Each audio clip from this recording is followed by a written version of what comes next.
अजिबात नाही. ह्यात सकूचा काही संबंध नाही. तिचा विचार, प्रेम, आपुलकी तर नाहीच नाही.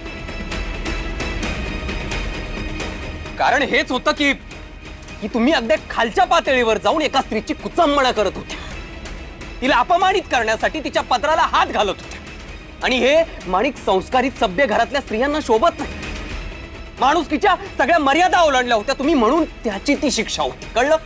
हा माझा अपमान आहे. आधी मान जपायला शिक, स्वतःचाही आणि इतरांचाही.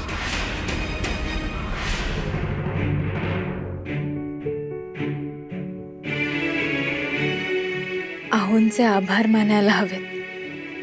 त्यांनी माझी लाज राखली. मी बायको आहे तुमची. मी बायको आहे तुमची, मी बायको आहे तुमची हे मला सतत ऐकू नकोस. सतत याची जाणीव करून देऊ नकोस माणिक. आणि मी हे का बोलतोय हे तुला चांगलंच माहिती आहे. आता वाद घालू नको, मला काम आहेत. निघ.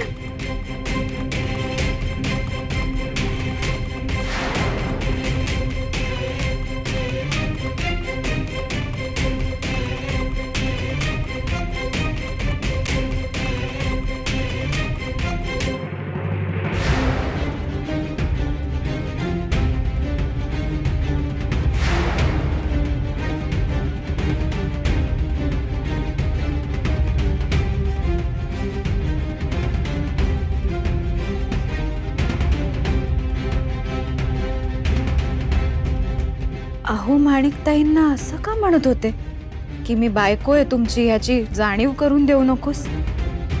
पण त्या तर त्यांची बायकोच आहेत ना. श्रीतांना कुठला आलाय मान? आता आमचं आयुष्य असंच जायचं. अपमान, कुचंबणा सहन करत जगायचं. माझ्या असण्या नसण्याने कोणालाच काहीच फरक पडणार नाहीये. आईच्या मर्जीनंतर भावाच्या दयेवर जगायचं. लाचारीनं पोटाची कळगी भरायची. तू गप्प बस ग, एकदम गप्प. माझ्या जीवाला भलताच घोर लागलाय. अनंत प्रयत्नांनी मी दिगूला सकूपासून दूर खेचून नेलं होतं.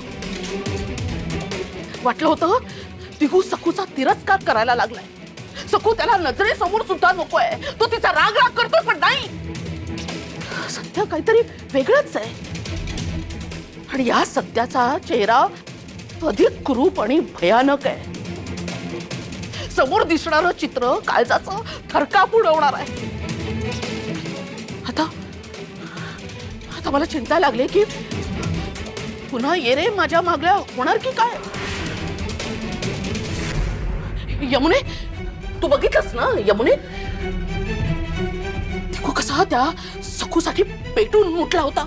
सकूच्या सन्मानासाठी तुम्हाला सोड मला सुद्धा फटकारतोय.